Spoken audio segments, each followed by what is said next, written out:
3 సార్లు కాసినోడిని, అవమానాలు పొందినోడిని, కన్నీరు పెట్టుకున్న రోజులు ఉన్నాయి, కంట్లో బ్లడ్ వచ్చిన రోజులు ఉన్నాయి. ఎందుకు సార్ కన్నీళ్ళు పెట్టుకున్నారు మీరు? ఇందాకలా ఏదో క్రష్ దీనికోసం చెప్పారు. మీకు చెప్పాను కదా, జగన్మోహన్ రెడ్డి గారిని ఒకసారి కింద కూర్చొని పెట్టి 1 నెల సాయిరెడ్డి గారిని సీఎం కూర్చొని పెట్టమని, కన్నీళ్ళు వస్తే కన్నీరు వస్తుందో, కన్నీరు కంటికి బ్లడ్ వస్తుందో చెప్పండి, ఏమొస్తుంది చెప్పండి, మీరు చెప్పండి ఏమొస్తుంది? కష్టపడ్డ వాళ్ళకి కాకుండా అందులో వేరే వాళ్ళని అందులో ఎక్కించారంట, ఏమొస్తుంది మీరు చెప్పండి.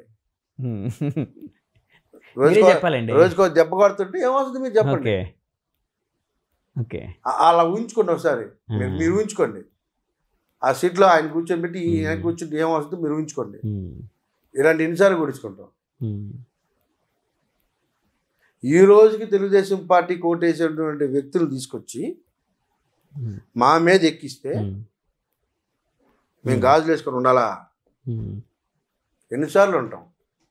అంటే తెలుగుదేశం పార్టీ నుంచి వైసీపీలోకి జంప్ అయిన వాళ్ళ కోసం మీరు మాట్లాడుతుంది? ఎన్నిసార్లు ఉంటాం? జీవితకాలం గాజులు వేసుకుని ఉంటాం. వాసుపల్లి గణేష్ గారి కోసం మాట్లాడుతుంది. ఎన్నిసార్లు వ్యక్తుల గురించి చెప్పండి. ఆయనే కదండి జంప్ అయ్యారు ఇక్కడ. అవును, మా నియోజకవర్గం గురించి నేను మాట్లాడుతున్నాను.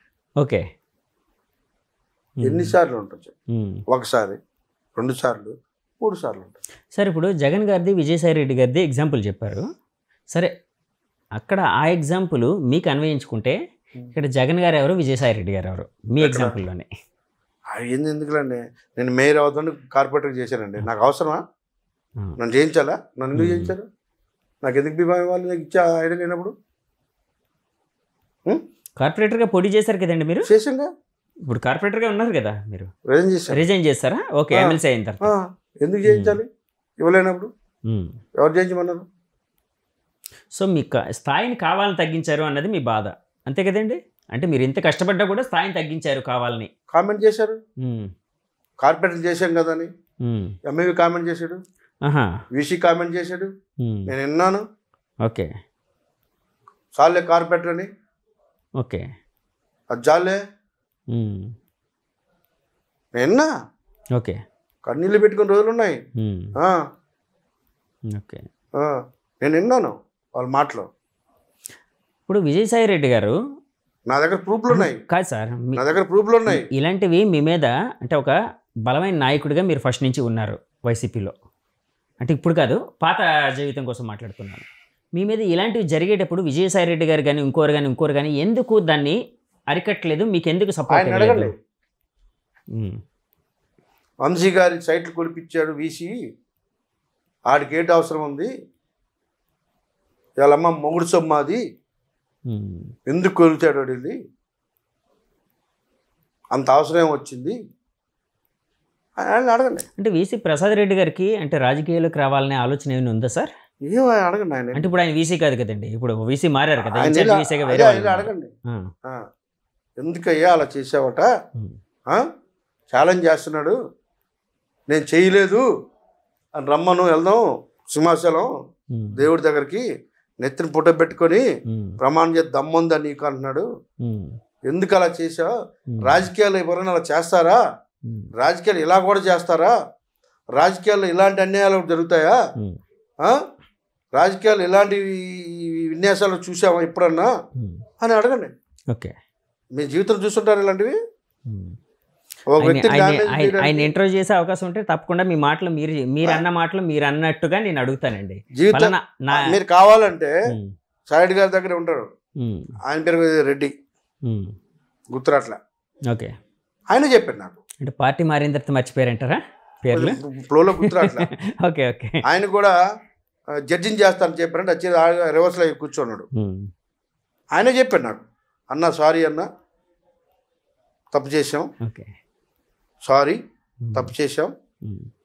ఆయన మమ్మల్ని పూర్తిగా, సాయిడ్ గారిని మమ్మల్ని కూడా పూర్తిగా తప్పుదారి తీసుకెళ్ళాడు. మేము తప్పు చేసాం, దేవుడు నాకు కూడా శిక్ష చేశాడు, చేసిన వాళ్ళు అందరూ కూడా వేస్తారు అని క్లియర్ చెప్పారు. ఓకే, పవన్ కళ్యాణ్ గారు వైజాగ్ నుంచి పోటీ చేయబోతున్నారా? మీకున్న సమాచారం వైజాగ్ నుంచి పోటీ చేయబోతున్నారా? గాజువాక లేదా పిఠాపురమా లేదా భీమవరమా, ఎక్కడి నుంచి పోటీ చేయబోతున్నారా అన్న సమాచారం మీకు ఉందండి? ఆయన ఇష్టం, ఎక్కడి నుంచైనా పోటీ చేసే అవకాశం ఉంది. గాజువాక చేయొచ్చు, పిఠాపురం చేయొచ్చు, భీమవరం చేయొచ్చు, తిరుపతి చేయొచ్చు. ఎక్కడో చోట నుంచి ఖచ్చితంగా చేస్తారు. అది ఇంకా డిసైడ్ అవ్వలేదు నాకు తెలిసి.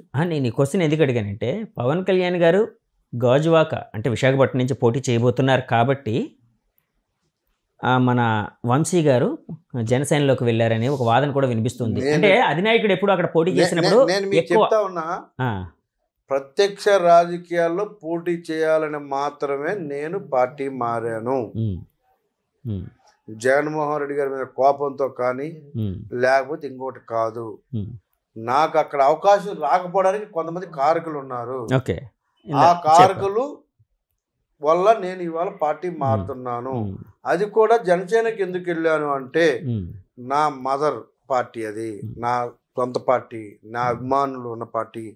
నేను కూడా అందులోంచి వచ్చాను కాబట్టి అదే పార్టీలోకి వెళ్తున్నాను అని చెప్పడం జరిగింది. ఇంకో పార్టీకి వెళ్ళాలని నాకు అది సేమ్ పార్టీ, నా పార్టీ మన ఫీలింగ్ కూడా లేదు. సేమ్ పార్టీ కాబట్టి నేను అక్కడి నుంచి వచ్చిన ప్రొడక్ట్ కాబట్టి ఇక్కడ వచ్చాం రాజకీయంగా ఎదుగుతామని. ఇక్కడ పరిస్థితులు అనుకూలించలేదు కాబట్టి సేమ్ బ్యాక్ వెళ్ళాం. సరే, ఇప్పుడు నెక్స్ట్ ఎలక్షన్లో మీ కూటమి పక్కాగా వస్తుందని మీరు ఇందాక కూడా చెప్పారు నాతోనే, డౌట్ లేకుండా చెప్తాను అన్నారు కదా. సో పవర్ షేరింగ్ అనేది ఏ విధంగా జరగబోతుందని మీ ఆలోచన? సీఎం సీట్ నాయకుడు ఏం చెప్తుంది, ఓకే, అది మన పరిధిలో కాదు.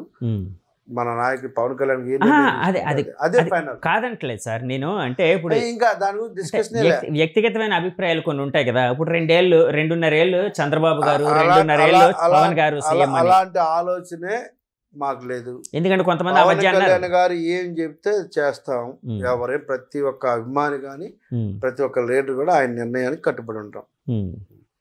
సో పవర్ షేరింగ్ అనేది ఒక అడ్డంకి కాదని అంటారు మీరు? అసలు ఒకవేళ వైసీపీ గవర్నమెంటే మళ్ళీ వచ్చిందనుకోండి, మీ పరిస్థితి ఎలా ఉంటుంది?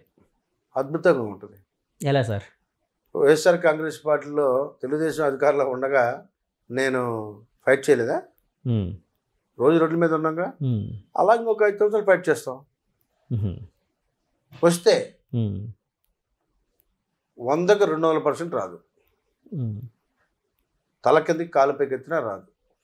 బ్రహ్మదేవుడు ఇలా చక్రం తిప్పినా రాసి పెట్టుకో, బ్రహ్మదేవుడు ఇలాగ తిప్పినా కూడా అవదు. ఓకే, వంశీకృష్ణ గారు ఈ విషయం తెలుసుకున్న తర్వాతే పార్టీ మారారు అనుకోవచ్చా?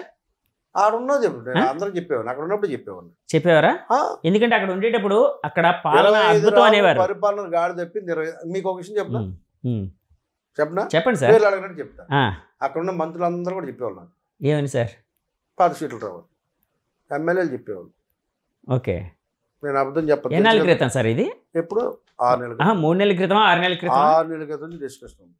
అక్కడ మంత్రులు అందరూ కూడా తెలిసి 5కి రావాలి, ఎమ్మెల్యేలు తెలిసి 5కి రావాలి, ఎంపీలకు తెలిసి 5కి రావాలి. అందరం డిస్కస్ చేసుకుంటాం. అవకాశాలు లేని వాళ్ళు అవకాశాలు. మంత్రులు అడగండి, మీరు ఆత్మీయంగా వెళ్ళి అన్న ఏంటి పరిస్థితి, నిజం చెప్పండి, ఏంటి అని అడగండి, చెప్పండి, ఏం చెప్తారు చూసుకోండి. ఏ మంత్రిని అడగండి. ఓకే, మైక్ ప్రెస్ మీట్ పెట్టి చెప్తే అబ్బా వచ్చారు పులు వచ్చారు అంటారు. అదే కాదు, ఇంటర్నల్గా అడగండి. 1 to 1 మీకున్న రిలేషన్ ఏంటి అని అడగండి. నేను చెప్పింది కాకుండా ఇంకోటి చెప్తే అప్పుడు నా మాట నమ్మద్దండి. ఓకే, నాకు అందరు చేసేవాళ్ళు, ప్రతి మంత్రికి తెలిసే విషయం. ఓకే సార్, ఇప్పుడు గంటా గారితో మీ రిలేషన్ ఎలా ఉందండి? అంటే మీ పాత మిత్రులే కదా? నాకు అందరితో, అంటే ఆయన కూడా ప్రజారాజ్యంలో ఉన్నారు కదా. అదే చెప్తాను, నాకు అందరితో బాగుంటుంది. ఎవరితో నాకు రిలేషన్ బ్యాడ్ ఉండదు. నా పార్టీ నాది, వాళ్ళ పార్టీ వాళ్ళది. నేను ఎప్పుడు రాజకీయాలు ఎవరితో మాట్లాడడం. మన ఏ పార్టీ ఉంటే ఆ పార్టీ వెళ్తూనే ఉంటాను. ఓకే, రాజకీయాలు డిస్కషన్. నాకు అందరు మిత్రులే. మీరు మొన్న యువగలం టైంలో, లోకేష్ గారి యువగలం టైంలో మీరు కూడా వెళ్ళి కలిసినట్టు ఉన్నారు కదండి. అంటే మీ స్టాండ్, మీ పార్టీ స్టాండ్ ప్రకారం. The tourism industry has been flourishing in the past few years. There is a huge demand for tour operators, forex managers and hospitality partners. I am sure I would fit right into this path. I would like to learn from the best. Sun International, Hyderabad, Visakhapatnam.